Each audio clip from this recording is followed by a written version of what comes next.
Stopping in, we been tapping in, we ain't never late. Dropping gems, we been locking in. Now let's elevate. Took house to win, running laps again. This is steady race. People's champ, boy, yeah, you know I've been the heavyweight. Stopping in, we been tapping in, we ain't never late. Dropping gems, we been locking in. Now let's elevate. Took house to win, running laps again. This is steady race. People's champ, boy, yeah, you know I've been the heavyweight.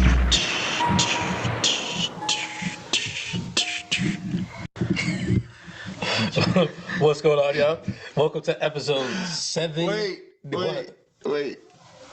Okay, go ahead. I'm sorry. I was just excited. I thought you messed something up. Nope.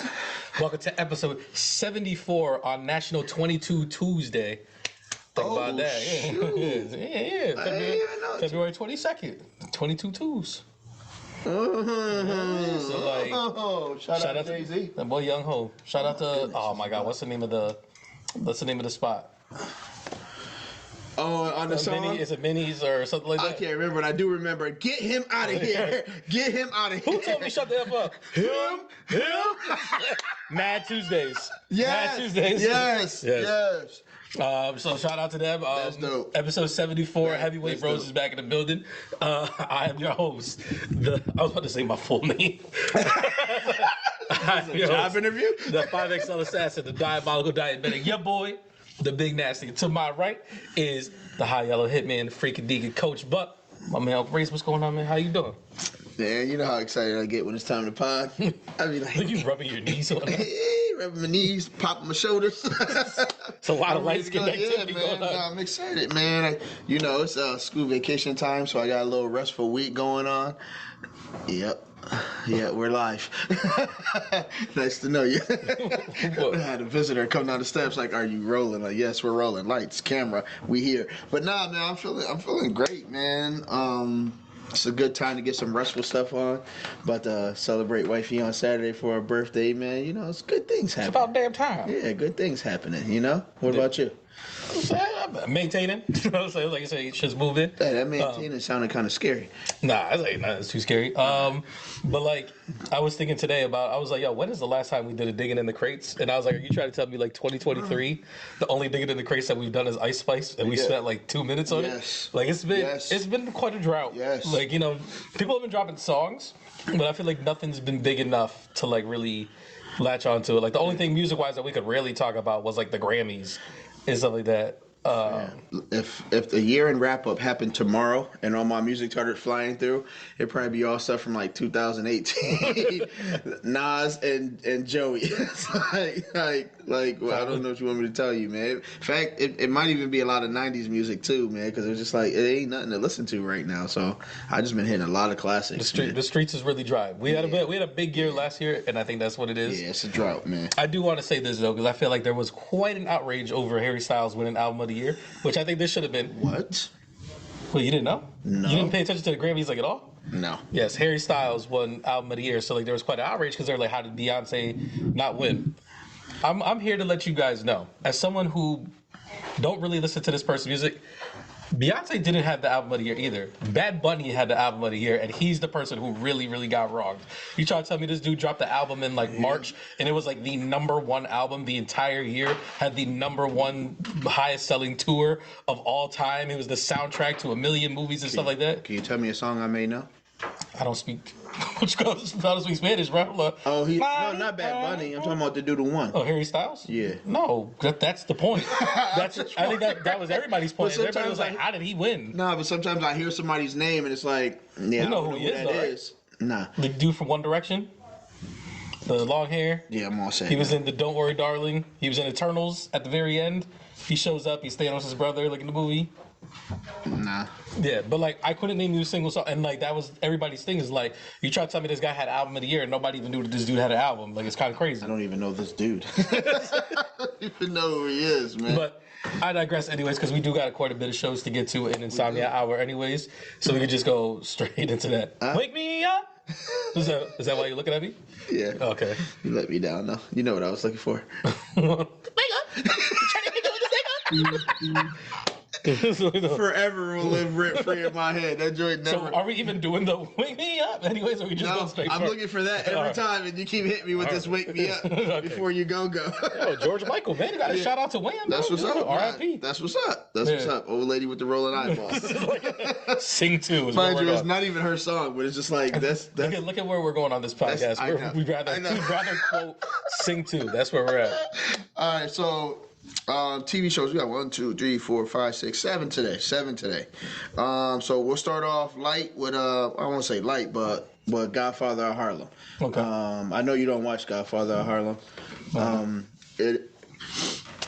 So the show is still entertaining to me, Okay. but I do feel like it's becoming a bit Batman Arkham-ish. Okay, go. Very entertaining game, but a lot of the stuff you do kind of feels repetitive. So Assassin's Creed-ish. Yes. Okay. Yeah. Well, I didn't really play Assassin's Creed, but that is a good comparison. I still like the So the actors. show's mad DMX right now. It's slipping. It's falling. For me, it is. Okay, For me, gotcha. it is. It's not enough for it to be a true story to keep my attention right now. Like I said, we're getting moved to the bench. I don't know if we get moved to the bench, but we are monitoring minutes right now. Okay. Like I said, I love Your touches are being monitored. Yeah, You a role player right now. Your shot selection is kind of off. You're in a slump right now. It's just I love Forrest Whitaker as an actor. I love the supporting cast that they have around him, but I just feel like it's going in the same circle. It's going in the same circle, and it's not developing to anywhere. I really enjoyed the whole Malcolm X and Bumpy's daughter going to Africa and that how that whole situation developed. But I felt like they didn't stay there long enough. Okay. Not like in Africa, but on that topic. It was maybe a couple episodes, and now they back in America, and then there's more problems in America. You know what I mean? Yeah. And I know what the big buildup is. You're probably leaning to a season finale of probably potentially Malcolm getting murdered, which we all know that happens. So I'm thinking it's either. Is there a Martin Luther King in the show? Nope. So he's just not brought up at all? No. He's brought up, but as an actor, there's nobody in the show for Martin. Okay. It's just basically the relationship between Malcolm and Bumpy Johnson. I was trying to think of who would be the most disrespectful actor that they could get to play MLK, and I was remember when Anthony Mackie was just playing all the black characters, he was Tupac, and he was he was Papa Doc, he was all that stuff. It was just this is who we're getting to just play everyone. And then Chadwick Boseman was just anybody that is black that I don't even look like, I will be them. I will be somehow I'm going to be Thurgood Marshall and James Brown and Jackie Robinson. I was about to say all different color shades. He played all of them. That joke was crazy. Yeah, because Thurgood Marshall was light skinned. I was just but you did a good job. You know what I mean? But yeah,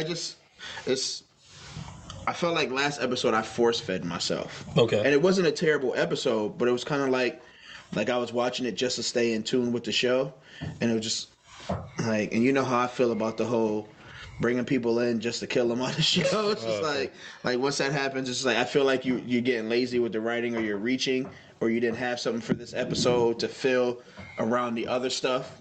You had this nice burger, but you ran out of buns, so you're just we're gonna wrap this burger with more burgers. What? I don't know. I was gonna say when you make enough burgers for the whole house, and then you realize halfway through there's not enough buns, so you got to use regular sandwich bread. That should be sticking to the top of your mouth. You're gonna use regular square Wonder Bread. Yeah. It's Eddie Murphy shout out. I used hot dog buns. They just rolled up my hamburger before. I was that's a hamburger taco or something. Sure. This works, right? The ham glizzy. But yeah, I'm hoping it picks back up. But how many episodes is it on right now? 5.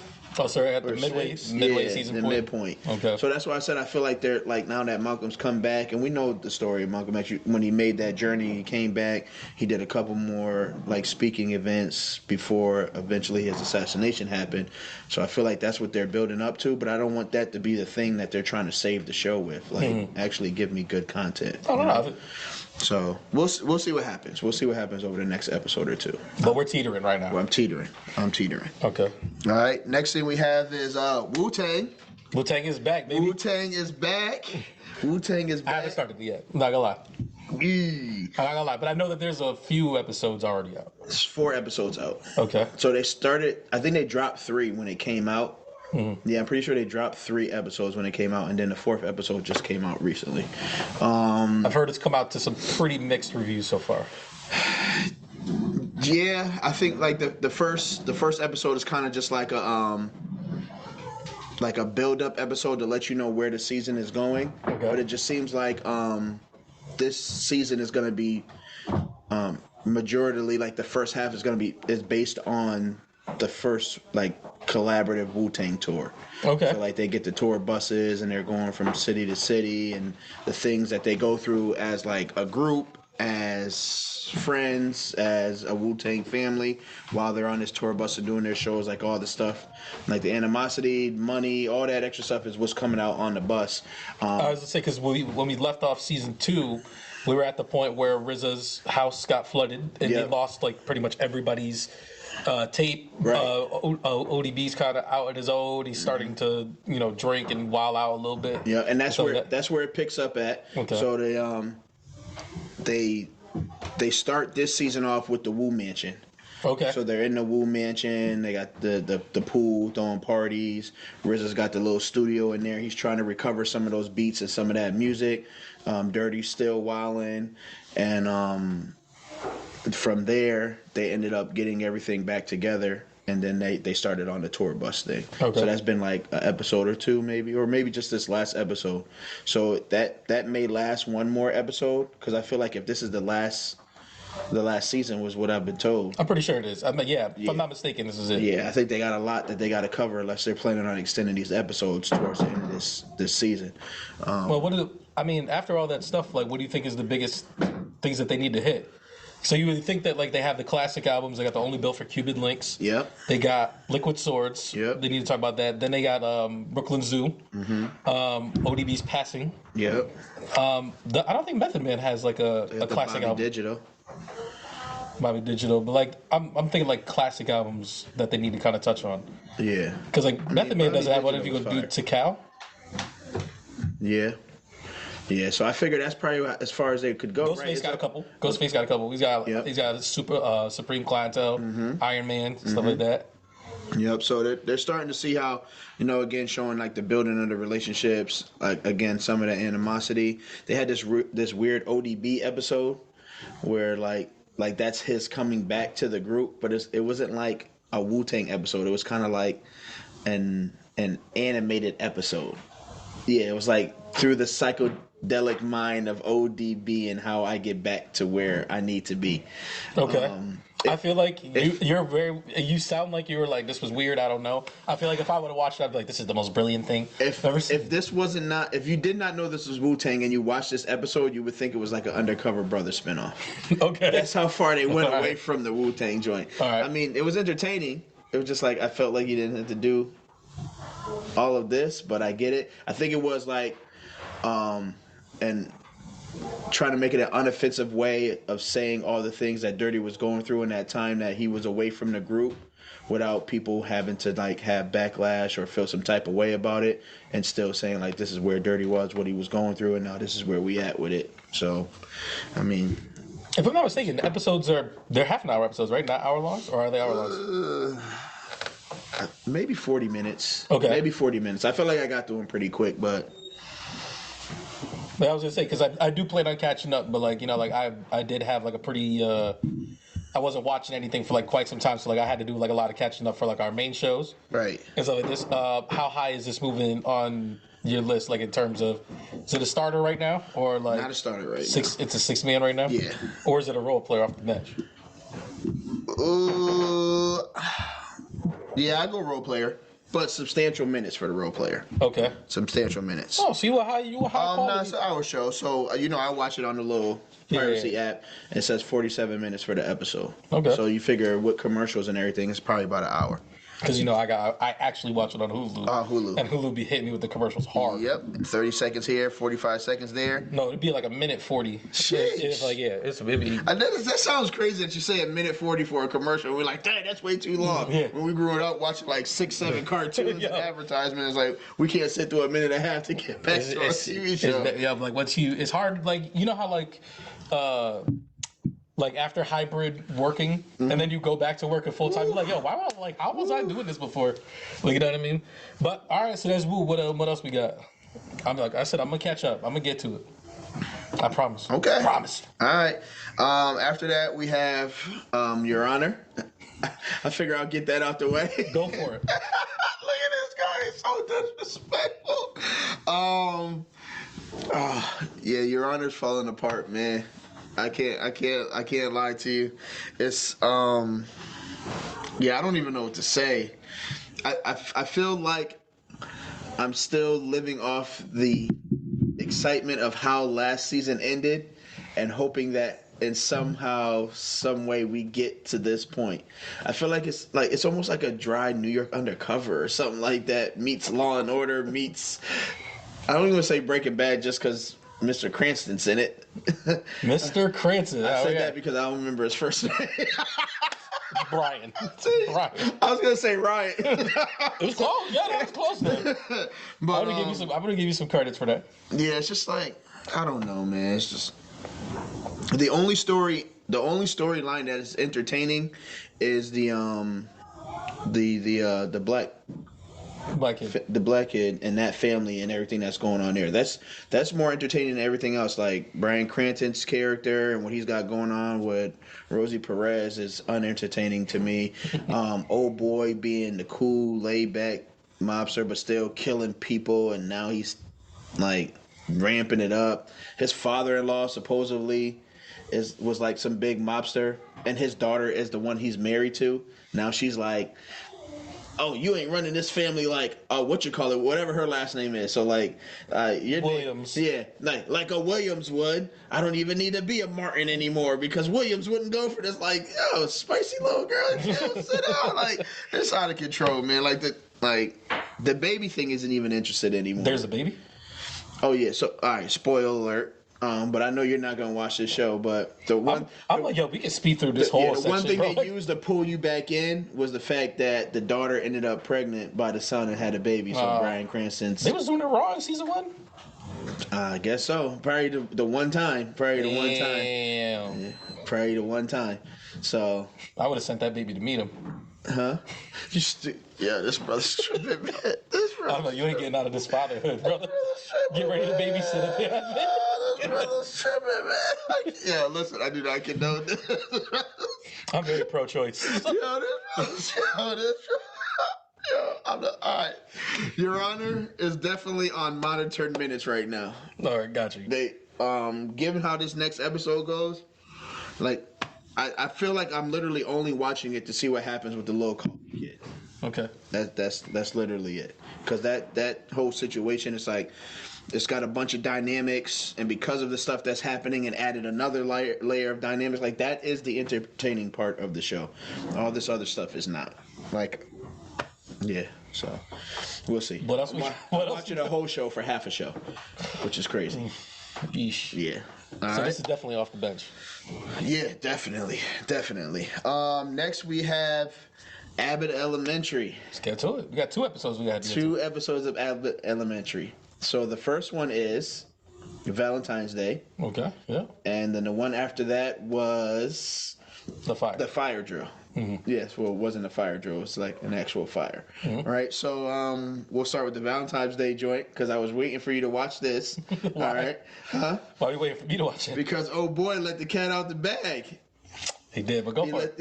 All right, so the Valentine's Day episode is literally what it is, Valentine's Day, and everybody's running around doing their old Valentine's Day thing and Janine is trying to find a gift for Vince Staples. Yeah, I want to say his name's like Marcus or something like that. Vince Staples. It's Vince Staples. And Gregory is trying to find a gift for We'll call her Tiana. Yeah, the student's mom that he's dating. Which Tiana, whatever I feel it is completely unethical, but whatever. What you mean? Never mind. You're like, You're my oh, actual go on, teacher. go on. You're my actual teacher. If I was in another class, I get it. I had you for just math or something. But like, we in elementary school, I got you the whole day. We're not switching classes. But either way, My job is all not right? my identity. So- like, you know what I mean?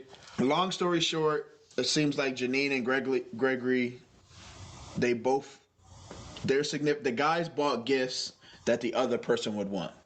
So kind of like Vince Staples buys Janine this Birkin bag type gift, and the mom that Gregory is dating was like, oh, that's a nice bag, but Janine's not really into it. Gregory buys a puzzle for her. Long story short, like they're starting to get weird around each other. But the reason it's gotten so weird this episode is because the white dude thought, You were doing so well with everybody's name. You're going to drop his name? I never know his name. Jacob. Jacob, there you go. So Jacob Janine comes to him about advice about a gift. He thinks that she's talking about Gregory liking her, and he goes, oh yeah, he's talking as if they both know that Gregory likes her and everything's going on. He goes, oh yeah, lets the cat out the bag basically, and lets her know that Gregory likes her. And he was like, well, I thought you did too. She ends up in the break room and goes, Jacob told me something. Everybody's like, yeah. We all knew this. And then the janitor's like, I know who she's talking about. Anybody know you like Gregory, girl? Like the janitor never lets you down, right? Never lets you down. That brother, like, I'm trying to think of like someone who's like, yo, like, oh man, this dude's checking in the game. Like, you know who it kind of reminds me of? Like, remember like when in the Celtics, like heyday, like the 08 Celtics, and they were like, yo, Eddie House is coming in. He's like, God damn, like why Eddie House got to be coming? But like we're already losing by 12, and now this jackass is gonna come in and bang 3 threes. 3 threes real and go quick. to the bench. And it's like, oh, like now Eddie House is scoring now. Like, Right, it's right. like that's what he reminds me of. I love the fact that Abbot Elementary keeps throwing these little student gems in every episode now. Kid wrote like a love letter to Janine. It was just like, he was just like, I only want you, and she didn't know how to deal with the crush, and that man came back and was just like, hey, so this is not gonna work out. Somebody else gave me a Valentine. I'm gonna need that Valentine back from you. She looked at her. She said, "Some shit like, yo, Right. step off my man, Right. you Jezebel." Right. But I thought it was a very entertaining episode. I mean, I'm all sold on Abbott Elementary. It's definitely starting 5 for me. Did you want to add anything? Well, I was gonna say like, so Janine learns this information and then she tries to like deny it, and then she kind of like goes out of her way to like make sure that she's correct with it, but then like she also tests the water like a little bit to see like what was going on with it. Word. She's like, see, I told y'all, whatever. And I was like, nah, I'm like, we It's see still it, there. we see it. Gregory's just too quorky to understand what you was doing, and 'Cause we're pretty sure this nigga got Asperger's or something. Yeah. He's got something. yeah, so he's like real straight to the point. But yeah, Is it only a matter of time? yeah, this is how they end the season. You have to end the season that way. It's got to be like an awkward kiss, or like the last season ended with the dance scene, which was awkward enough for them two because they're like hipster doofuses or whatever. That wasn't even last season. The last season ended with the hot air balloon when she broke up with Tariq when they went to the zoo. Nah, was it? Yeah, that was still this season that you're talking about. Remember the season got broke up? Oh yeah. Yep. So the mid season was the dance scene, right?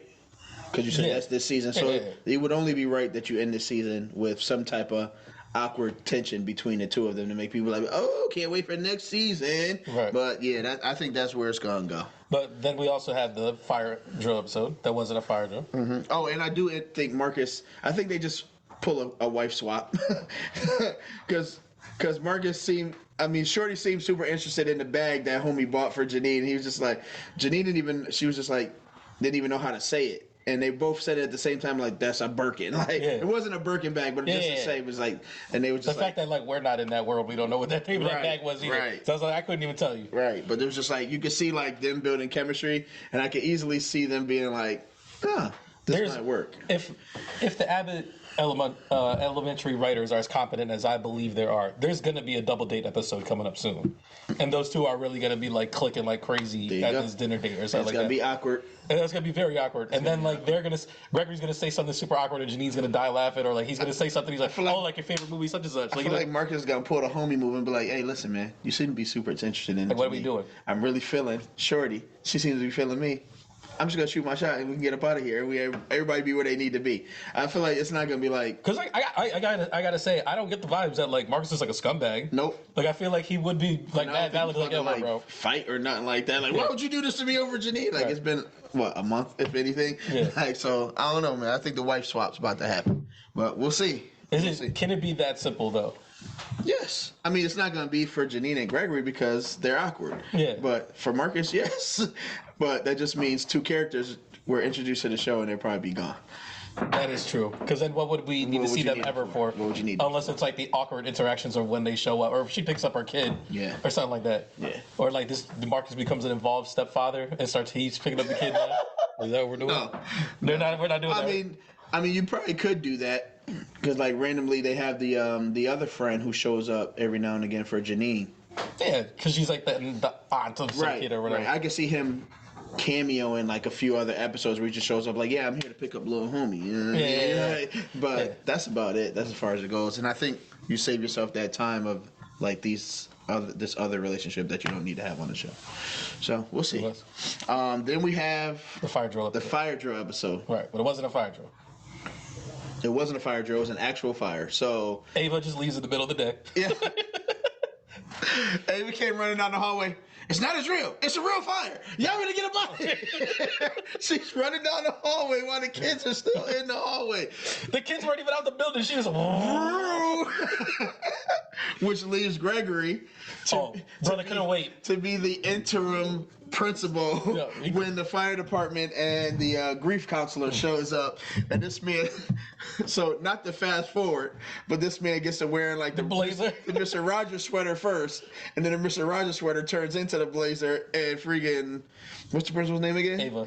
Ava hears that man with the, what you got a blazer on for? Trying to look like the principal. Take that off. What y'all been doing since I was gone? Like, she's like, yo. She was gone home. She was so mad. She went to a spa. She was like, what y'all been doing while I haven't been here? Like, yo, listen, I know I'm a terrible principal, but there's some principal etiquette that's supposed to be going on right now. And in my bad principal, and y'all are making me look bad as a principal, y'all need to get it together. Yo, she is hilarious, fam. She is hilarious. Mr. Eddie, or Principal Eddie, was a little different. Yeah, he was. He was moving around the building. This man was like, I've been waiting for this opportunity. I can't remember what he said to Barbara, but he said something wild, crazy to Barbara. She looked at him like, boy, you out your mouth. Yes. Or I think he told her like, it was mandatory or something like that. Something like that. Like you got to be there. Something like that. But just to detail the episode, there is a real fire that happens in the break room because Barbara lights a candle. Turns out it's a prayer candle. And she had a scarf on. She got a phone call. She left the scarf by the candle unknowingly. It was on top of the candle. And then the scarf caught flames from the candle and burned up the break room table. And they fire department had to come in, put the fire out, and then they had to have a meeting with all the staff. And that's basically the episode. It was hilarious because she loves fire trucks. And Melissa, she was like, she's like, we're just gonna go outside and see the fire truck. The kids were happy for all the 5 minutes. It was freezing outside. She wouldn't bring them back in. She's just like touching stuff. She's like, right. Jacob does a really nice thing for her. For Melissa? Yeah. Oh, like he threw the frisbee up there so she could get on the ladder. Yeah. I think the main emphasis, if I was to say anything for this episode, was just like self-care, stress management. Yeah, Barbara's put her career before herself, or everything before herself. Yes, and just the reminder of like appreciating family, because you never know what's going to happen or when it's going to happen. But I guess like her husband came down with like an illness, like I can't remember if it was a heart attack or if he had I can't remember what it was either. A cyst on his heart. It was something crazy, and she was worried about it. And the reason she had lit the candle is because it was a prayer candle. She was praying for her husband, and then she got a call from the doctor saying that it was nothing to worry about. But that whole time she was super stressed out, and then that's when the fire happened, when she was taking the phone call. So she was just like walking around, the grief counselor being mad for her, like, it is nothing wrong. I just told you it was just an accident. Needlessly giving me information. Right. She was the same way with the firemen, just like, yes, it was just an accident. Why are y'all still here? You know what I mean? And then Gregory was mad awkward in the auditorium during the meeting, but it was just like, I think it was just a reminder. Because Barbara got loud. Barbara did And, get loud we didn't see her get loud before, and it's like she stood up and everything. Like she went off. I think the only time I seen Barbara get loud was when she was breaking up the fight. Just like and like so. I mean, if you're weighing the options of when she raises her voice, it's only in extreme situations, and just like I think she was overwhelmed by the whenever she has like a high emotion. Right. Yeah. So she was overwhelmed by the health of her husband, the fact that she could have potentially burned the school down, and the fact that nobody was really seeing or hearing where her pain was coming from, even though they didn't know what was going on. And I think the realest genuine moment was when she had the conversation with the student at the end of that. I was just saying, I teared up a little bit. I was like, Barbara, what you doing to me, Barbara? Come on, man. You're supposed to be at the podium giving like powerful black women speeches. You're not supposed to be over here making me cry right now. But yeah. I feel like she makes me cry almost every episode. Like she gets me like. Barbara's a G. But yeah, she I forget what the student was struggling with. He was just scared about something. Yeah. And he was like worried, and then she was like, it's okay to be scared sometimes. And like that's like kind of what she hit him with. Right. But like I just the grief counselor, like in general, like there's just like little small things that were pretty funny about it. Mm-hmm. Like when she was talking to Gregory, and she's just like, there's just one person I'm really worried about. He's like, it's Janine. And it's like that. And she's like, no, like it's not her or whatever. But like it's like and stuff like that. And he's like, you sure it's not Janine? He just keep doing like that. But then she's like, he's like, who, Mr. Eddie? And she's like, that is the most well-adjusted man I've ever spoken to. That's what I was gonna say. He wasn't even really in the episode and still found his way. He found his way to be in there. But then at the end, she's like, yo, could you believe that she told me that I should probably get therapy? And he was just like, yeah, but like, you need that. Like, yes, I do believe it.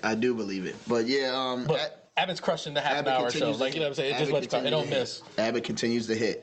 Next we have the challenge. The challenge. Or you want to do Mayor of Kingstown first? We can do Mayor of Kingstown. You watch it? Yeah, man. Okay. I'm all caught up. So, spoils. All right, that's what we're doing. All right. Yeah, I mean, everybody should know, like, especially TV, like, we're getting into these episodes. Yeah. So, like, you know what I mean? So where we're at now is they had the whole issue where Bunny and all the other leaders were in jail. Mm-hmm. They're concerned about the leadership situation, and then they notice that they have a new jail that I don't know if it's a new jail, but it's like a rehabilitated jail. And it was like some higher security, like jail, that they moved them out of the tent city, new protocols and stuff like that. So people were starting to get shipped out. So Bunny's like, "Yo, listen, what's gonna happen? Like, if we all get shipped out of here?" And Mike's like, "No, I got you. We're gonna get y'all out." Mike shows up. Tent city is empty. All the prisoners are gone. That was a crazy scene. I was crazy when he showed up, it was empty. I went, right, because the whole thing is that, like, Tent City is so unmonitored and is so unregulated that you can get them in, like, get everything situated and get them back out before anybody knows that they were even in there. Right, and they can handle things the way that they need to handle things. But now that they've been moved to Gen Pop into a regular facility, now they are inmates. And you can't just go and pull them out. It has to be, you got to bring in court proceedings, lawyers, you got to know why they were in there in the first place. Like, who knows what they put them in jail for. So they may say, nah, this requires a 3 to 5 year mandatory sentence or something, like, and these guys are trying to come home. All people are waiting is for dudes to come home. One of the leaders gets offed while he was in there. The Mexican cat that spoke up, it was like a fuck Mike. Did all that stuff. And it was like, yo, all of a sudden they turned him into a fajita real quick. I'll tell you that. That man was looking like chorizo up in there. Like, so you got to be careful what you say, man, especially in the situations where you already know it's a hostile environment. Right. And so we're 2 episodes behind, right? Because like we're doing a little bit of catch up now. Because then it's like we have then the episode is like they're first in there and they're trying to get stuff done, and then like the COs ain't really with so that's what I was gonna get there. So all right, I'm gonna let you go. Yep. So it's not that the COs don't bang with. I mean, they got put into a prison where it's predominantly Aryan led. Yeah. So the officers are on the payroll. They're working with the white inmates that are in there, and Bunny and them are just kind of surviving. So Mike's main thing is trying to find out where the leaders are. Fortunately, all the leaders did end up at the same prison. The one guard that was helping them out at Tent City is there to be like, all right, I got eyes on everybody, including Bunny.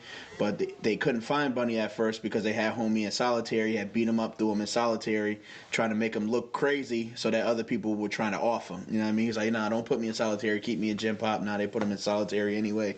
They've been doing Bunny real dirty. There's been a couple assassination attempts.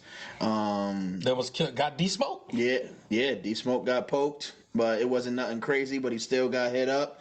The kid they was sitting with got murked, so it's just like it's on and popping. If he wasn't on it, because he was on it. Oh yeah. If he wasn't on it, he would have got smoked. Oh yeah, definitely. Mind you, it's like through all this, Mike pays a visit to the officer's crib. His brother is like unraveling at the seams. There's no way his brother makes it out of the season, right? This brother's. I feel like he's wilding, going off himself. He might. He is so poorly managing his stress that he's looking to get into something violent just to have an output of emotions and feelings. Like when Mike went to visit the officer, he was just trying to holler at him. This man busted in the door, gun butted him. What you say to my? You put your hands on my brother. Like, what are you doing? Oh, one more for GP. Right. Oh, just so you know, his name's Mike. He's like, what? I got you. Sorry about that. Right. I got you. I was peeking in the window. Why are you peeking in the window? I said, stay in the car. He's drinking again. So it's just like. It's looking really scary for his brother, man. I feel like something crazy is gonna happen. And then the black CO is potentially gonna go through something because the 3 guys that they beat up when he first came back to duty, one of them ended up with like some internal issues. When he went to the new jail, ended up dying. So what I like about Mayor of Kingstown is like everybody's story means something. Because it's like that's happening, and it's like.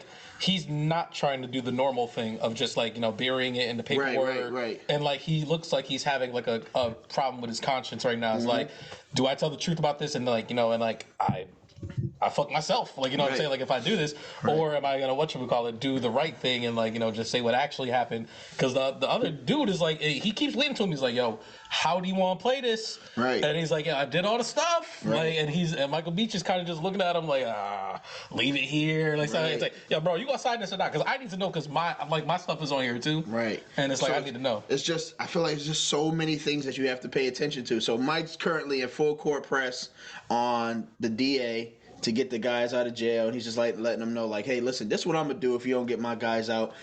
We pressing you, all right? You got Bunny being concerned for his safety and all the other leaders because, like I said, they in this Aryan-led facility. You got Mike having to go back and forth to the hood where everybody's saying, yo, Bunny ain't home yet, stuff ain't safe, you need to get on your job. But they're still holding it down. Like, there hasn't been any drive-bys, there hasn't been anything. Like, I mean, the streets have been clean. Yeah, because Bunny's inside holding it down. Yeah. But now that he's done his job, because that's what he did his job, now bring me home. You know what I mean? I was going to say, I feel like you're getting ready to get there, so I'm going to let you do it. Oh, yeah. Then you got the brother unraveling, and then through all of that, you still have this little pot of stew that's still slowly cooking called Milo. Yeah. That's eventually going to unravel because they found these freaking bearer bonds in a safe. Which the brother got? I was like, bro, what? And I was like, you are wild, bro. He said, yo, yeah, I just went in there and checked them out. It's like, what? Mind you, they went looking for him. They were like, they're gone. Yeah. And the brother had him the whole time. Like, fam, I'm holding it down over here. You're not. And you're wilding, fam. Mike looked at him at one point in time. He was like, I looked at my brother. I was like, "This is the point in time where I lean over to somebody. I was like, I had to get rid of him. Put him in gin pop.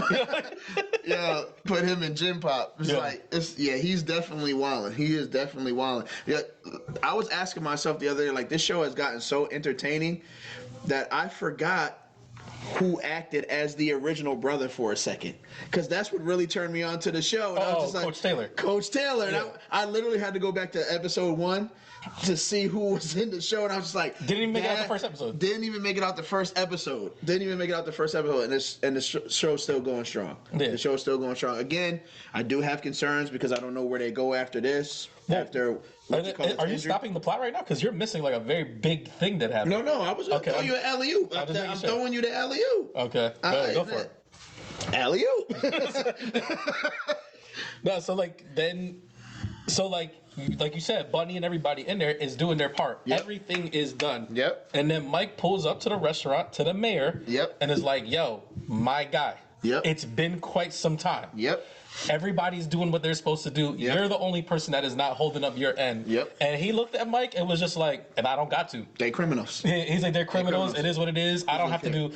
do. You think you're gonna come over here and you're gonna scare me with this, and this? He's like, I don't need to do nothing. I'm Right. the mayor. I leave him in there, and who cares? Like, you know what I'm saying? Like, we'll just deal with the new people. And Mike told him, he's like, that's not a good idea, my brother. Like, you you shouldn't do that. And then he threatens him with the, I can't remember what the thing that he did was. He did so. He had like some pictures of him doing something or whatever, and he was like, "I can release them and say that like you did this or whatever." And so like I think it was the stuff that was happening in the jail or something like that. It was like something specific. You knew that this stuff was going on. You knew that there was dirty cops. You knew that there was dirty officers, and you turn a blind eye to that. But you're trying to overlook. Oh, because Milo's out. That was the main thing. Is Milo's missing? Milo's out. Milo's missing. You have no records that he's dead or was dead in the riot. He's literally out there, and you know this. He was like, "Oh, I didn't know this." He was like, "But your coworker did, and I'm pretty sure she shared it with you, and now you try and front." Yeah. So he basically pulled the Nino Brown. Like, if I'm going down, everybody going down. He's like, "Oh, you ain't know." Educated brother from the bank ain't tell you. So he made sure he kept it clear. And then episode ends. Homie's walking to his car. Yeah. Every time I'm in the street, I hear, yeah, man down. Like, how that brother. Yeah, that man door was still open. That man ignition was blinking. Like, that man just laying by the door. He had like 4 holes in his chest. I was just like, where does it go from here? This man Bunny had a mic on the phone and said, I did what I gotta do. Tell your shorty to get me up out of here. And he told Mike, he was like, so who do you think laid him down now? Doesn't matter. Yes. What I do you do, mean? because whoever did it's a power move. If Bunny had it done, it's a power move. Oh, Bunny definitely had it done. If the white dudes had it done, it's a power, but you don't really know. No, Bunny definitely did. That's why he called them at the exact moment that it was going down. Bunny got it done. I thought you were saying, is the actual shooter, like, doesn't matter. I was like, no. Bunny definitely took care of that. But yeah, it's just like, Bunny told him, he was like, yo, listen, man, And this is also you like- asked me to do, you ain't did nothing that you're supposed to do, so now I'm about to start handling mine. So that's the whole chorizo burn up in the cell, and now homie gets popped, because now he's just like, you the one that's pressing to keep us in here, now you ain't around, now what? Now what? And it's like he's Furthermore, giving Mike like a ton of chances Yes. to get to do the things that he's supposed to do. And to be Yes. fair, we see him; he's trying to get stuff He is done. trying. And the people up top are the one that's like, they're really like holding everything up. Yeah. But it's just like this is the last like I'm gonna keep it real with you. It may not even be in Mike's interest anymore to get the dudes out, man. It might not. That's what I'm saying, it might not. It could go bad. It could go bad to the point to where like all out war. And I don't know who's trying to war with the police officers, but it's just like stuff is gonna come down. This dude getting murdered is gonna come down because it's like they're gonna be like, what was he into that led to him getting 4 shots? Like this was not. Y'all could try to spice this up as a robbery or a holdup or whatever, but his wallet's not missing, his car's not missing. This was foul play. This is a hit. This was foul play. So what was he into, and what is the rest of y'all into that this is happening? And if you think that like we shot the mayor at 6 p.m. and then like 8 in the morning, Shorty's gonna be able to sign these dudes out. That's not the way that it goes down. And like that's usually the problem with the stuff is they think very rashly. It might be a situation where Bunny and them get to go to court and just say we were wrongfully imprisoned. Mm-hmm. There's some shady stuff going on, and maybe they get let go based on the terms of like false imprisonment. But possible. We'll see. I'm excited. I like to see. Yeah, I was gonna say like slight intertwining. I don't know if it's the like Mayor of Kingstown is definitely a starter. Mm-hmm. It's not your star player, but it's your B player. It's the Jaylen Brown to your Jason Tatum. Like you know what I mean? It's all that's all day. Yeah. I'm thinking it's more like it's a star player. If I'm at Dallas, it could be Luka or Kyrie. They both stars. Oh, okay. And it ain't Kyrie. You don't want to be that. All right, and so next we have the challenge. Oh yeah, the final. Wrapped up the finale. Yeah. So they had the hour-long final. They have an hour. No. Or the 100 hour final. You go for it. You go for it. 100 hour final. I can look at you. You're rubbing your knees. Go for it. Yeah, because I made a statement to somebody a while ago and it proven to be true, and I just. Go ahead. Go ahead. So, it's a 100-hour final. You got 4 teams left. You got Jordan and Anissa. You got Horacio and Olivia. You got Devin and Tori, and then you got Bananas and Nani, Banani, right? So this is a good nickname. I'm not gonna lie, it is a good nickname. I'm trying not to laugh. It's a good nickname. So they're you know how the challenge goes. They got to eat stuff. They got to run. I don't think there was any swimming this time.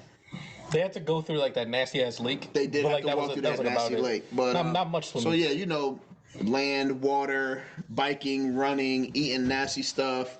Long story short, Olivia and Horacio get eliminated via injury.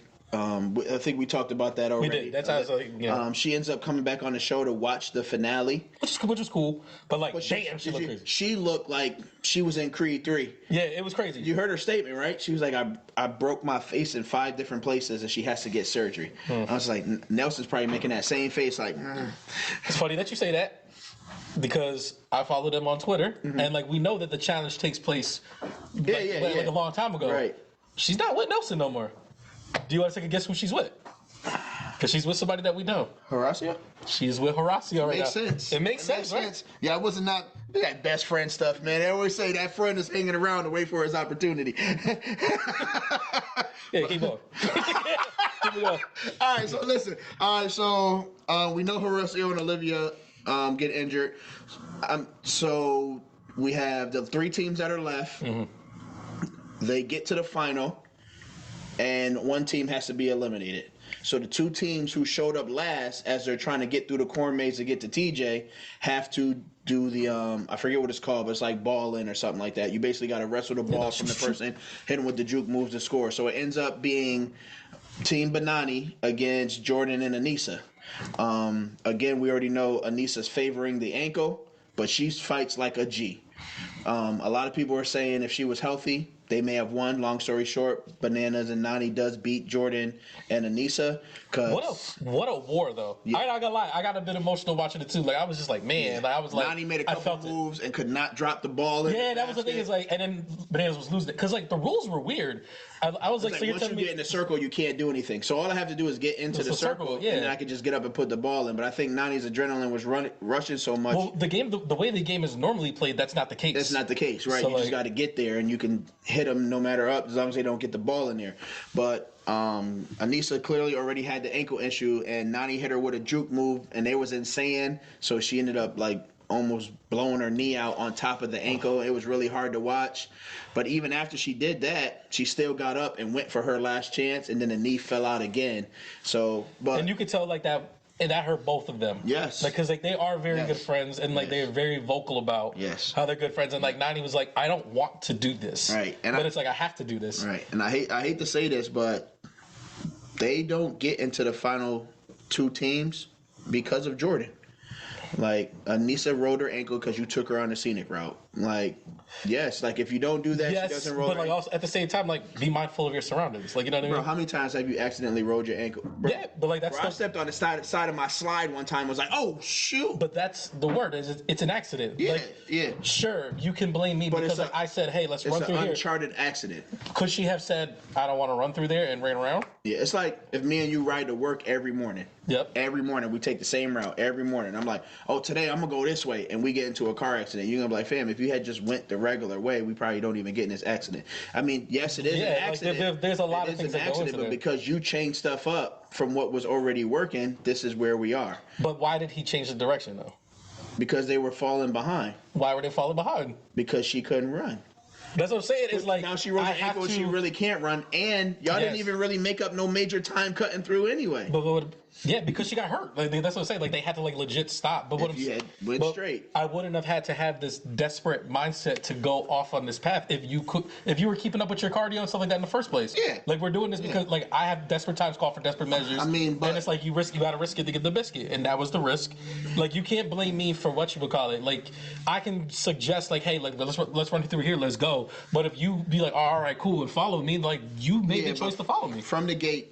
They knew that her cardio was going to be an issue, and they said like, listen, as long as we just get through it, we'll make it up on the puzzles or the eating or whatever else it may be. So they knew that was coming. But long story short, I don't even think that's where Jordan failed Anissa. I mean, I know they collectively lost together, but like she got a bum ankle, she's got a bum knee.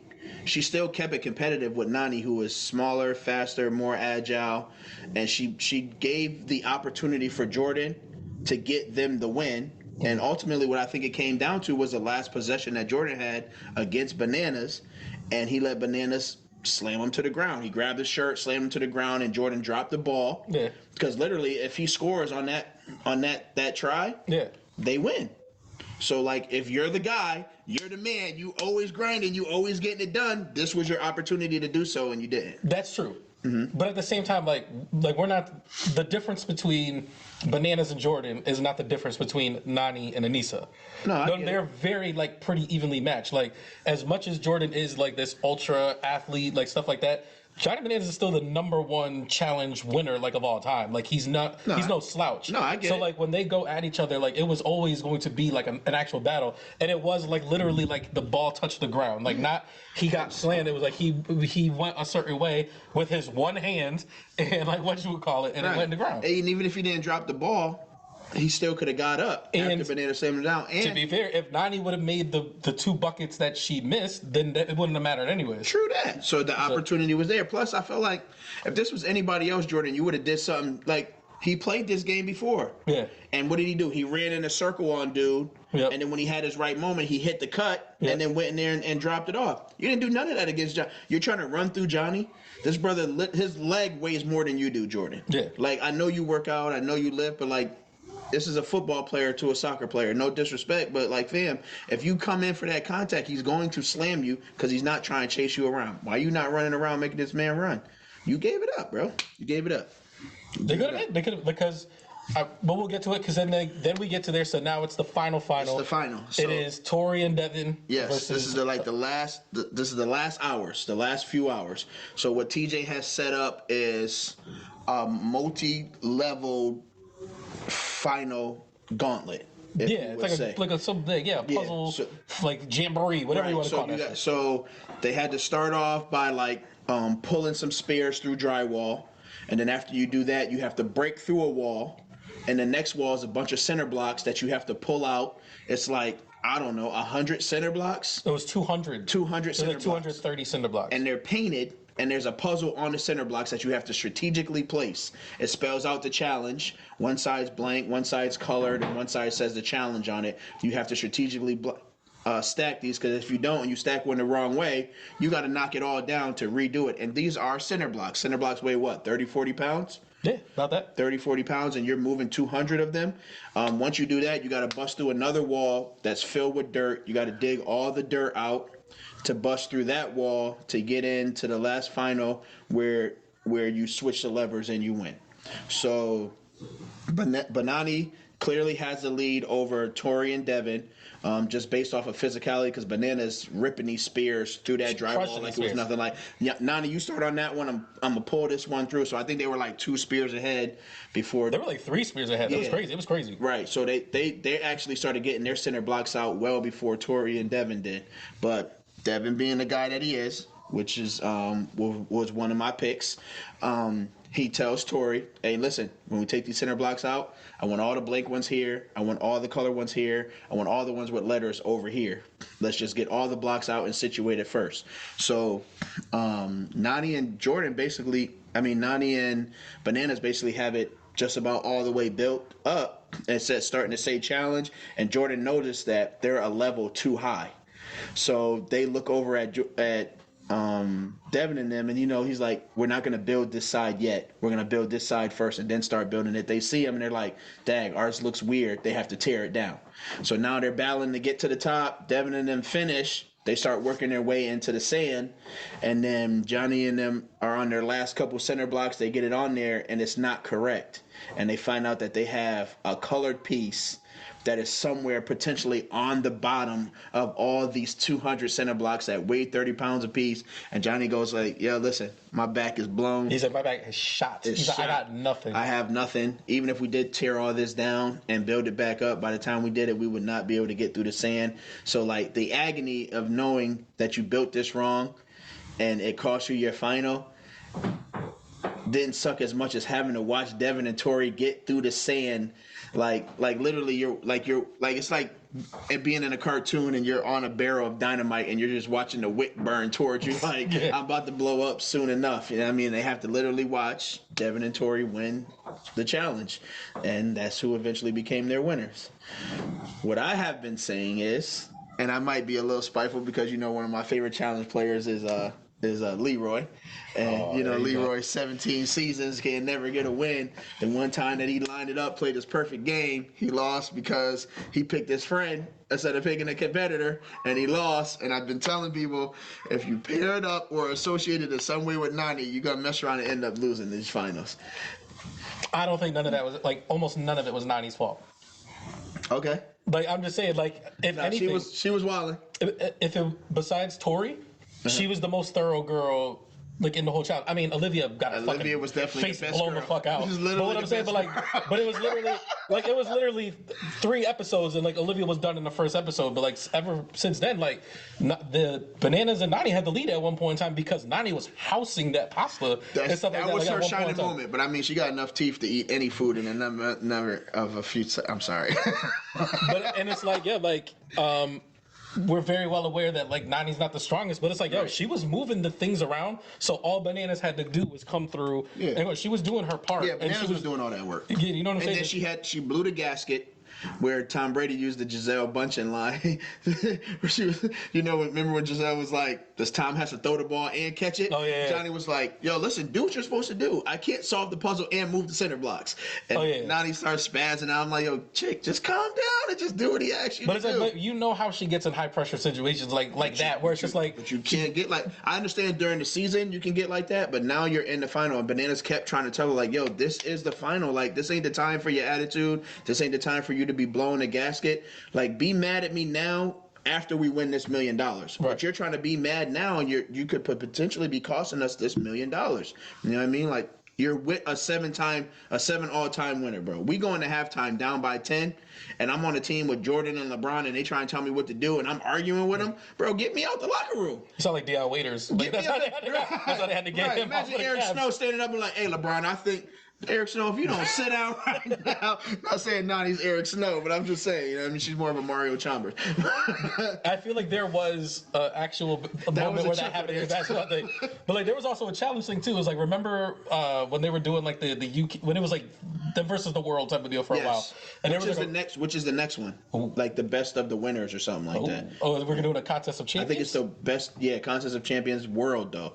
Okay. Because I seen old boy was on the flyer. Who's the black dude from UK that was super charismatic? Theo, yeah, he was fast as hell, he was tall. Yep. But do you remember there was the real buff white dude, he was British or something like that. He was coming at Bananas about something, and he was just who put a nickel in this dude? He sat right back down, and I was just you know exactly who I'm talking about. Yes.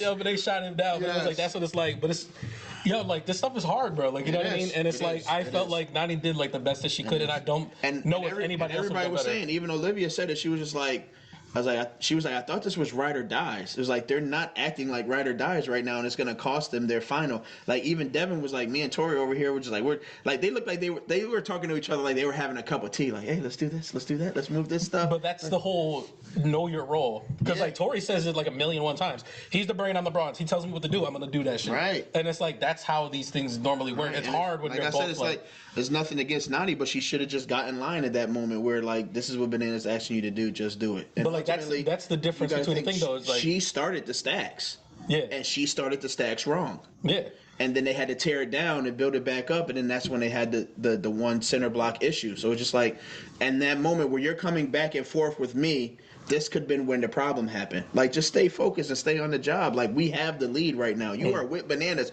Bro, once they started working them spears, I didn't want to watch it no more. I was this is a wrap. This is a wrap. It did look like a wrap. This is a wrap. This is 8 times. Then they were we got to move center blocks. I was Devin's not stronger than Johnny. He about to be flailing these center blocks over the top of his head. Watch out, Nani. I was it's a wrap for y'all. And then, once I seen Devin start saying, hey, separate this stuff, and I seen they made that first mistake, I was this could be detrimental. But even after that, when they tore it back down to build it back up, they were still in good position to still compete until that one center block happened. It was just which was an oversight on both of their parts. It was on both of them. It's not just No, Nani's it's not just Nani. You know what I mean? Not that. No. I'm just saying, the cohesiveness of their group is just it fell apart. They panicked, and ultimately Devin and Tori became finals. They did do one thing that was pretty dope. Which is what? They're trying to start a tradition. It got me. I was like, that got me. I was like, all right, that was really cool. Yeah, because I know CT did it first. CT and Casey did it last year. They gave everybody $50,000. So they gave everybody like 38K. It was like 38K. Yeah, to like even it out. So it was just like it was the 38th season. Oh yeah, that's why he did it, because it was the that. 38th season. That's right. You right. Good. Boom, shot that. But yeah, they was like, yeah, we're gonna give everybody 38K, which is pretty dope. So I was like thinking about it. I was like doing the math. So I was like, it's about They bring home like 700. Yeah, something like that. Because I was like, 700. you're giving like 100, like about like 120K out each of them. Like if we're splitting it down the middle, because it's like I pay for 3, you pay for 3 for the most part, and it's like then you do that. It's like you're bringing home 300. No, well, like if you split it down the middle, like yeah. You get like with 380K. Yeah. I was like, with it. Ain't too bad. I'm with it. My question is, do you think MTV is helping out with them taxes, or do they have to pay taxes on that? There is like something about like the reality shows where it's like they get a bit of write-off or something. Yeah, they get something where it's like. Because that would suck, man. But like certain shows, like they have to say like on there, they're like you get $1 million tax free. Like they say it like that like every time. Yeah. But it's like there's a way. I get a mail and be like, yeah, you won. Here's your 600K. Like, whoa, yeah. whoa. This ain't what you want. Did you hear the dude that won the $2.2 billion lottery? No. And he took the lump sum and he walked home with 997 mil and stuff like that. I was like, 997 mil is cool. But that sounds like more than 50% of my money. Yes. Bro. Like, what is that? So what, they would just paid it to him over a lifetime? Yeah, the 30-year annuity would have been a little bit different, but it's like you still pay the taxes. So my thing is, but you pay it differently. If you do the 30-year annuity and say you die in 20, what happens to the last 10? It's gone. That's the whole. That's why the whole people's thing. like, I want my money. Yeah, because you can't do like beneficiaries or like nothing like that. But it's like if you do the annuities, you pay less in taxes because you're only paying that chunk of it. Give it to me up front. Give it to me up front. Because that's the thing is like you take that money and you put it in a trust or whatever. By the time the interest and all the stuff accrues, it'll go back to the $2 million. Yeah. Like you just need to not touch that joint. Like for the most part. Touching that joint. No, not all of it though. Like, I'm just saying like yo, you talking about like 997 million? Just give me the 97 million. That 900 is sitting in that joint and like yo, we smoking a pancake. A bong and a blintz. I love good. No, but T-Pain, I'm on a boat. That joint looked like a Dave Chappelle episode. I'm rich. me. This right here is pure Tyrannosaurus egg. He busted that shit. He's a scrambled this in like, oh, it stinks. But I did think that the tradition of giving the money was pretty cool. Because like you don't have to do that. I wonder though if they didn't bring Olivia and Horacio back, they wouldn't they would have done the same thing, but they were just like, damn, there's 4 of them now. Like, there's two more people. I feel like they should have just gave it to the 2 people that they competed against. Yeah, that kind of makes sense. But like, I know that there's also like so they get stipends for being on the show. Yeah. And it's like you get a certain amount of money. Like if you're a vet and you're a this and you're a that. And I think some of the way that they help balance out the tax thing too is like if you're a winner, it jumps your rate up like quite a bit. So it's just like that's the reason why people like bananas keep coming back. It's like I keep winning, my rate keeps going up, and then like you know what I mean, stuff like that. So it's like I'm always excited to see. Because like this was a great crop of rookies. Yes. This time around. Yes. And like so like I can't wait to see like where this eventually goes. And it's like, I've been saying forever, like Devin, you hear, because like not only that, it's like, yo, remember that time I gave you that 38K though? Like I know like you try to tell me that if Bananas and Nani have to make a tough choice in the season next, it's like, oh, are we throwing Fessy in here? Or are we throwing? It's like this nigga gave 38K, Fessy. You better get your ass in the chamber. You don't even win. Get in the chamber, bro. Yeah, like I'm sick of you. Bye. No, right? Bye. Actually, I took you out. Faisal. Nani took you out, bro. Like, so let's talk about that. But Mariah, she was nasty. Yeah, like, there was a great group of rookies, especially the female competitors this time around. But I know like we could go on and on about this. Do you watch Survivor? No. I think you should get into it because I think you'd really bang with it. Like if you bang with like a lot of this stuff on the challenge, I feel like the challenge has become like almost like a sport, like on the level of like the NBA, NFL, stuff like that. It's like, oh, then we watch the challenge, but like the Survivor is kind of like a little bit level behind it. It's like G League. It's not G League. It's like the I guess G League is probably the best Euro example. League? Maybe the Euro League's a better like example. And it's like when you see the people that come from Survivor, like Jay, Michelle, stuff like that. They try to do Survivor things on there, and it's just like that doesn't 100% work here. And you could also tell that the challenge people take some of their games from Survivor, Big Brother, and things of that nature too. That's what's up. And like I think that you would enjoy it. I think that that'd be something that we could get into like when it comes back around, because I think it is coming in a month or two or something like that. Okay, that's what's up. Okay, and last but not least, It's The Last of Us. The Last of Us. 2 episodes. Well, yeah, for you because What do you mean? I didn't watch it. Oh damn! I'm just kidding. I was gonna say- I'm just kidding. I wouldn't do that to you. I was gonna say so. We can go back to the one episode. And we can talk about that because it was a phenomenal episode. Listen, you know how I feel, bro, about my black characters, man. And I told you before the season started when they coming up, and it's like they might have done it better than they did it in game. I'm just gonna throw that out there. They better bring some more black characters on this show, man. There is the little sister from Euphoria. Yep, I saw She's her. she's gonna be in an episode. Okay, episode. Oh, man, come on, man! Don't do it like that. Oh my goodness. Yeah, I can't do it, man. I can't do it. I'm not about to let y'all pull me into these great actors and be like, oh, I love it. Yo, little homie Shorty with from- the sign language.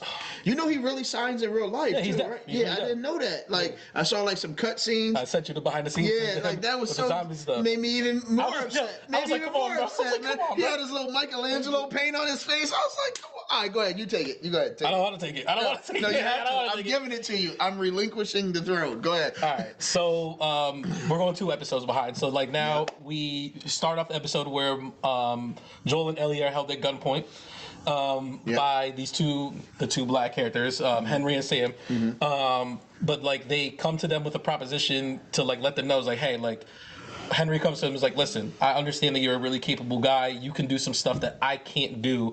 I think that I have a way to get us out of the city, and I need to get out of here because, like, the way that they were coming at you, they're coming at you with all that heat because they're looking for me.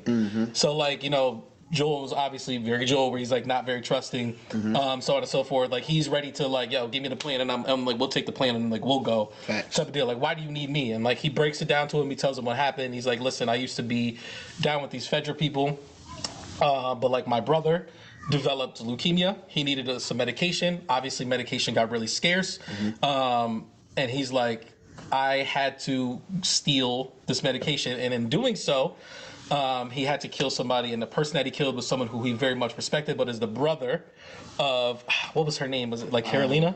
Oh no. Something like that. We'll call her Katie. There you go. And it's like, you know, Katie, Looks like a Katie. She was in something else. Yellow Jackets. That's what she She was was. some Yellow Jackets. So he's like, he winds up killing like the leader's brother, because so Katie's brother. So like Katie's now like on this mission of like, now we got to get. No matter what we do, we have to get Henry. We got to find out where he is.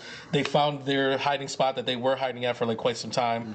And she's like, I know that we're close, so we have to find them. Henry leads them to the tunnels underneath, because he's like, that's the only way to really get around everything. Is like, we're gonna have to go underneath. They travel through the tunnels. Ellie and Sam develop this really, really dope relationship like between them. Henry starts talking about like how, you know, Sam hasn't really had people his age to connect with, and like Joel says, it's kind of the same thing about Ellie, and it's just great to watch kids be kids. And as harsh as like this world has become, like Henry's kind of like an old, he's a softie. It's like, he's not like super soft, like he can't get certain things done. It's just like, that's not what he wants to do, and he doesn't want to be changed by a lot of stuff. Like he hasn't become as hardened as someone like Joel is, and like that's like the reason why he needs him to like get through. But they eventually do get through the tunnel, and they end up on this one-way street with a sniper on the roof, and the sniper is whatchamacallit. The sniper's, I feel like he's got unlimited ammo, and he is just blasting like this car that they're behind. And like Henry's first instinct is like, yo, Sam, we're out of here. But then like the dude starts shooting at him, and Joel's like, yo, what are you doing? He's like, yo, you're right. Like we're in this, we're gonna do this, whatever. So And he looked like he ain't never been in those situations like that. not at all. So like, Joe Butchergall looks at Ellie and is just like, yo, you guys chill here for a second. I'm gonna go take out the sniper. I'm gonna do that. And he goes and he pulls up on the old man. He's like right behind him and he's like, listen, man, just put it down and just do this. Don't make me pow. Then you just hear it, and you're just like, ah. So like he gets the sniper rifle, and he's getting ready to tell them to come on over. But then all of a sudden he hears a radio. They're like, hold him there. We'll be there in a second. And he's like, what is that? They start seeing the trucks of the Fedra people. Now they're coming and they're raining down on Sam, Henry, and Ellie. So like they're trying to make their way to Joel, and he's he's trying to hold down the spot. And Katie just tells him, she's like, yo, listen, come. Like, there's no way that this is ending without, like, you're not leaving here alive. Right. Come from behind this car. We can stop all this other stuff. You got to go. It is what it is. They hear a rumbling and a tumbling and a stumbling. And these clickers come out wild crazy. Not only just the clickers, but what do they have with them? The bloater. Some big Batista looking. The bloater. Which, if you've played The Last of Us, it is like the... Fuck. There's a bloater. Like, I had enough ammo to take out all these clickers, but it's like now I'm throwing grenades. I'm trying to like stick and move. The bloaters are no joke. And like he literally picks up my man's and rips him in half. Like that's how strong a bloater is. Yeah. And Joel is doing like the best he can. Like he's in the sniper scope. He's lighting these clickers up, like bam, bam, bam. Ellie winds up finding her way like into a car where the little small. That man was on prestige mode up there in that house. The little small clicker comes in on some gymnastics stuff through the window. Little baby clicker. And she's coming in, and like Ellie's trying to get out of there, and she's trying to find her way out, and Joel's like, yo, I don't think he missed a single shot. ABD. Bow, bow. Yeah. Boreatics. He's lighting them up, and it's just like you can see the desperation in his face. Like he's like, I swear, he's like, I can't miss right now. Right. Like every shot needs to be 100%, and like he's collecting skulls left, right, bang, bang, bang, bang. Like they're just going crazy. Ellie winds up getting out. She reconnects with Henry and Sam.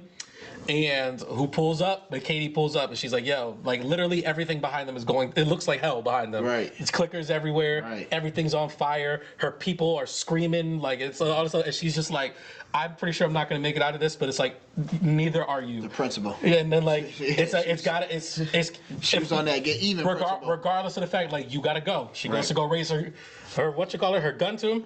All of a sudden, little Boreatics, little baby comes over. Baby clicker. Starts like clawing her up, just starts tearing her up. They get back inside the house, and they are able to go across the bridge, get out of the city. They end up in a hotel, and they're really going over like the experiences, and like Ellie and Sam are having like this really, really dope moment. Like they're talking about what it's like to just be kids like in this time, and like being afraid and like what they're afraid of. And she's like, what are you most afraid of? And she's just like ending up alone and things of that nature. And like for some reason Sam doesn't want to go to bed. She's like, we should get some rest. And he's like, I don't want to. I want to keep talking. And then you come to find out the reason why he doesn't really want to go to bed because he's scared because he got bit at the whole time. So need a second. So like Ellie, she doesn't really know what to do either, but like she has the idea. She's like, I'm immune to this. She cuts her hand open, she puts some blood on it, like she's like really hopeful. She's like, listen, we're gonna go to bed, we're gonna wake up, I'll stay up with you like as long as you want, stuff like that. So like they go to bed real hopeful that like her blood mixed with his blood is going to cure him. Work, man. His arm was like pastrami, and she put ketchup on. You don't never put ketchup on pastrami. Ellie winds up waking up. Sam's already up and stuff like that. She goes to go talk to him. He is already been infected. He turns. They bust through into the other room where Joel and Henry are. And Joel goes to go make a move to go get him off. And Henry's like, yo, back up. Like, you're not about to do nothing to my brother. All this other stuff or whatever. Winds up taking Sam out. He has to take the shot. And, like, the guy who doesn't want to kill anybody has to kill the person that's the most important thing to him in the world. He's in this situation. And like you can even see it in his face, like the second, like he does it off of instinct because it's like this is what needs to be done. Right. But then it's like he takes that second and he's just like, what did I just do? Right. And he winds up taking his own life. Right. And they have to go outside, bury the bodies outside the motel. And they don't even, like, Ellie doesn't even want to talk about it. She's like, yo, let's just go. Right. And it's like, that's how how we end episode 5. I believe that was. I believe so. Any thoughts that you want to get off on episode 5 before we move to episode 6? They murked the homies. Brother, man. in the game, it was almost exactly the same. Yeah. And it was like... One thing I will give the show credit for is they don't pick favorites. No. Everybody's getting murked. Everybody, before you can even build an attachment, or as soon as you build an attachment, they're gone. I feel like the purpose of it is to keep the center focus and attachment to the two main characters, which is Joel and Ellie. And when you don't, I think that might have been some of the mistakes that The Walking Dead had. Like, they built all these little side pockets of relationships. So when you finally started killing people off, it was just kind of like where are we going with this? Like, you only have these two characters that you're focused on, because as soon as people come in, it's FIFO, first in, first out. And like, I'm pretty sure they're going to continue with that trend, but then, like, when you finally do get that one character that does get to hang around, you're kind of like, oh, this is a G. How long are they going to be there? You know what I mean? The Walking Dead did try to do that at one point, but because you had already built all these relationships and then kill people, like, you can't bring people in and kill them off in the same couple episodes, because it doesn't work. Because I remember they brought Gregory in, and Gregory got smoked in like a couple episodes. Like, what are y'all doing? We didn't even get a chance to get to know Gregory. Like, so like, I love that he's went from being everybody hates Chris to Gregory. Yes. I'm cool with that. Yes, shorter. But I think Last of Us, that like they're doing a good idea of just like making sure that you're focused on these main characters. Well, the whole thing is like, because this is how the game is. Like, obviously, the game is the game. We spend a lot longer in it, so like we spend more time with them. But like that is how the people move. It's like people are in and out and things of that nature. But it's more or less of like what these people show and teach Ellie and Joel, like, about themselves. Because it's like, you know, like Henry did spend a lot of time talking. Like, he said it to her. He was like, that might not be your daughter.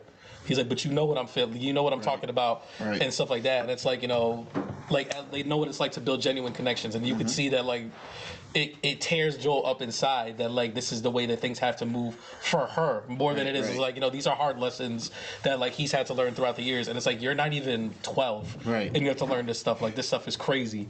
But, like, gotta give rest in peace to Henry and Sam. Like, they were dope in the game, and I felt like he's not deaf in the game or anything like that. So, like, that was an added nuance to it.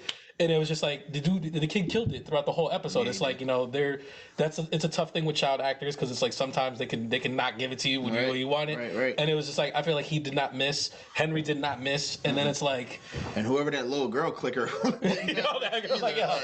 like if I meet her in real life and like she moves around like, sir, you dropped something, like, get away from me.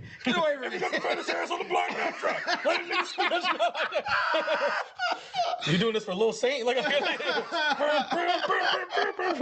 But so yeah, the Last of Us episode, Joel and Ellie find Joel's brother, Tommy. And not only do they find Tommy, they find the freaking utopia of living.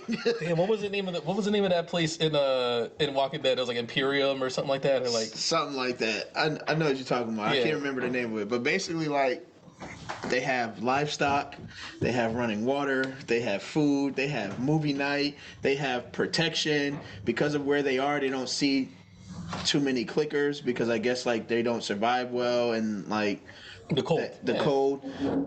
So the few that they do see, they're picking them off from like miles away or something like that, his brother Tommy was saying. So like, they're basically living in the best possible situation, right? So they get there, and the one thing that Joel is trying to do is like, all right, I found you. It's time to go. I need you to go with me, because I've been looking for you all this time. Turns out Joel has built a family. He's found Tommy has built a family. He found a little wifey. Found out she's Black character. All right. Yeah, she's probably gonna get. She's from True Blood. Yeah, her and the baby are probably gonna get eaten. Who knows? But long story short, Tommy tells Joe he's not going with him. He's building a family here. Things are good here. There's no reason for him to leave. Joe's like, oh, so now I know why you stopped answering the radio call. He kind of feels betrayed. But it also brings Joel to a crossroad where he's thinking, like, everything I do or I'm a part of falls apart. Like, I lost... What a scene. Yeah, I lost homie over here. You know, he's basically saying, I lost my daughter. I lost you at one point. I feel like if I try to continue to take this girl to where she's got to get to, I'm going to mess this up. up. So he's trying to put the burden on Tommy to say, hey, you know these grounds better than I do. You know where she has to get to. I think you need to bring her instead of me because I'm going to mess this up. Tommy's kind of coming around to the idea of doing it when the little girl has a scene of saying like why are you trying to throw me away? Like, you're literally the only person that I trust. Everybody that I've come encounter with has tried to move me on to somebody else, and you're the one person who hasn't done that, so why are you trying to do it now? So it was just like this real moment where she's like, if you're not bringing me, I'm not going nowhere. Like, I'm not going with Tommy. This is a very annoying mission in the game. I'm gonna let you know right now. She she literally like runs away, and like you have to like on horseback try to like track her down. Oh my goodness. And stuff like that. And then like you have the conversation. Goodness. So like they definitely did it better in the show, where it's like they're still in the same town and everything. Yeah, so she tells him like, listen, if I'm not going with you, I'm not going with nobody. You know what I mean? So it helped Joel to get over some of the unaddressed trauma that he was going through. It helped him to build a new relationship with her. She did have that moment where she was just like, I'm not your daughter. And he had the moment where he's like, you're not my daughter. You know what I mean? But they both clearly understand that they do care for each other in this short amount of time. They want to see something work out for them. So Joel does take on the ownership of trying to get her to this safe place where they're supposed to like harness her as an antidote. He does tell his brother exactly what's going on before he gives him a horse and a rifle and tells him to be on his way. They get to the place where they're supposed to be going to, and there's no one there. To university, where it's like an old Firefly Right. headquarters. Right. There's no one there. They end up getting attacked by some random group of guys, and Joe ends up in a fist fight with the guy. He ends up killing the guy, but in that fist fight, Joel gets stabbed in the stomach. The guy tried to attack Joel with a bat. The bat broke. He had the back end of the bat, and he stabbed that into Joel's gut. The little girl gets Joel on the horse. As they're pulling off, she's letting the hammer off the back of the horse to keep the other guys away as they're trying to get her. They get some ways down the road, and Joel falls off of the horse because he's bleeding profusely. And he also like has some random heart issue that he's been having like this episode. Yes. Like I was like, I don't He's know. old. Is it like I was like, is this a heart attack? Is this a panic attack? Like what's going on exactly? Probably a mixture of the both. A mixture of the both. You know what I mean? So that's where the episode ends. Is Joel falling off the horse and her screaming his name, and so it's just like, what's gonna happen? Pretty sure it's gonna start the episode where like some eyes opening, and he's just like randomly somewhere. You know how that goes. But it's interesting to see where they go from here. But I am entertained. Did I miss something?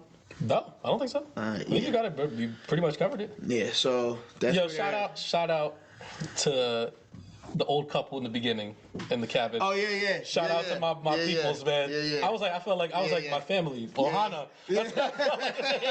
And that dude has been in several. He's been in a ton of stuff. He's been in several different shows. Where he was from. But he did a great job. He was like, "Who told you? She told you?" She's like, "I didn't say anything." Her thing was just like, "Hey, like, she knew that there's a kid." Did you tell him the truth? Yeah. He was like, "Fireflies, like the bugs? Wait, they're human fireflies?" I was like, "Yo, they have been hitting the we smoke a peace pipe." Like they was in there chilling. Like, damn, clickers can come in here right now. I'm gonna laugh at them as they eat me. I don't care.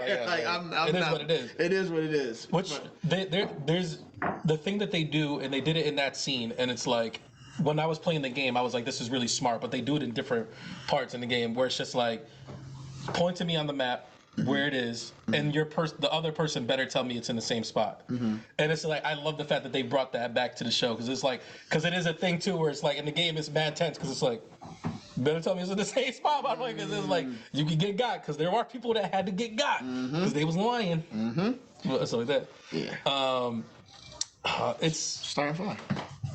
started five. Like to me, like Franchise player. to me, you're Giannis. Like you carrying the franchise. Like, you know what I mean? And it's like, to me, it's living up to all the expectations that I have for it. And I know that like I was trying really, really hard before the show came out to not overhype it.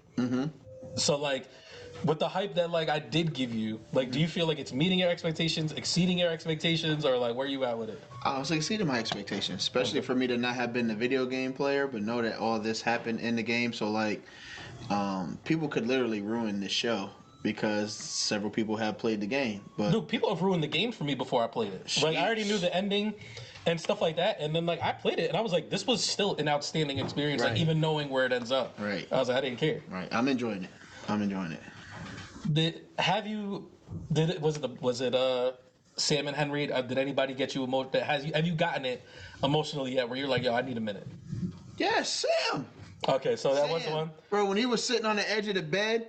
So what I gather is just like, I mean, if you turn into a clicker, you turn into a clicker. It's time to start killing, right? Yeah. Like he's sitting on the edge of the bed, almost like he had this moment by herself because Shorty fell asleep when he asked her to stay up with him, and she ended up dozing off, and he's sitting on the edge of the bed, probably like watching his last sunrise because he knows what's about to happen, and probably trying to fight off this disease that's in his body as best that he can, but he can't, and he literally just ends up sitting on the edge of the bed. It's just like almost like he was in control of his own fate, even though he was not. And it was just like for him to just have that moment, it's just like, dang, man, a little homie like that, man. And like, I don't know what it is, but the little Michelangelo paint on his face does it for me, man. It was fire, bro. It was fire. Because it was like, yo, like we need to move. I need you to feel like a superhero. Like, let me give you the what you Which want. is completely like unsafe. Like, No, not. I thought the same thing. do not I was like, you don't put put paint in paint your on eyes, people's nose, faces. and That's not a good idea. I was like, because he could have been like, like, now you gotta deal with now you gotta deal with this kid screaming kid. I was like, that is bad. Right, parenting. right. Yeah, At the same time, not really he was not thinking. He was not thinking at all, but it worked out. But like, yeah, Sam got to me, man. I'm going to be very anxious because, like I said, I know where it's going, and it's like when it gets there, I'm like. I know I'm gonna need a moment, so it's like I'm gonna wonder like where are you gonna be at with it? Where it's just like there's a lot of times where we're watching this, like me and my brother watching this, and it's like it's just silence. It's just like, Yep. and it's like he knows. I'm like, yo, don't look at me. I ain't gonna look at you. Yep. We just need this 3 minutes. We're just gonna keep it moving. Yeah, just gonna need this 3 minutes. Just gonna keep and it then we're like, so you think Mary Kingstown? Like that's how we do something like that. Like that's how it gets down. Yeah. So that's all we got for Insomnia TV. Does the show make you want to play the game? It does. But I know that's a lot of time too. It is a lot of time, but you know you play got the PS4 with the game. I'm just saying. Okay. But yeah, that is all we have for Insomnia. Insomnia Hour. Well, the last two updates is Southside got canceled. Did it really? Southside got canceled. It's not getting picked up again. Somebody, I had seen a clip from the show and then I sent it to somebody, and they were like, "Hey, are you watching this? It's really good." And I was just like, you know what? Raisin has brought this up, and I've been meaning to get into it. Like I'm gonna get into it soon. Now you're telling me that it's canceled? It's canceled. And It's canceled. Yep. And tonight, Franklin Saint comes back. Franklin Saint comes back tonight, so got something to add to the docket. and it's the final season. It's the final season, And so it- you know it's about to get turned up. We said that last season. The last season was Yeah, but I know. I rough. feel like they're about to squabble now. Yeah, like Squabble now. They about to squabble. Yeah. They about to squabble. So yeah, man. Catch us on part 2 where we go over into popcorn. Yeah, we got Ant-Man, Quantumania, and then Knock at the Cabin. Sounds like a pretty full. What is Sorry. that?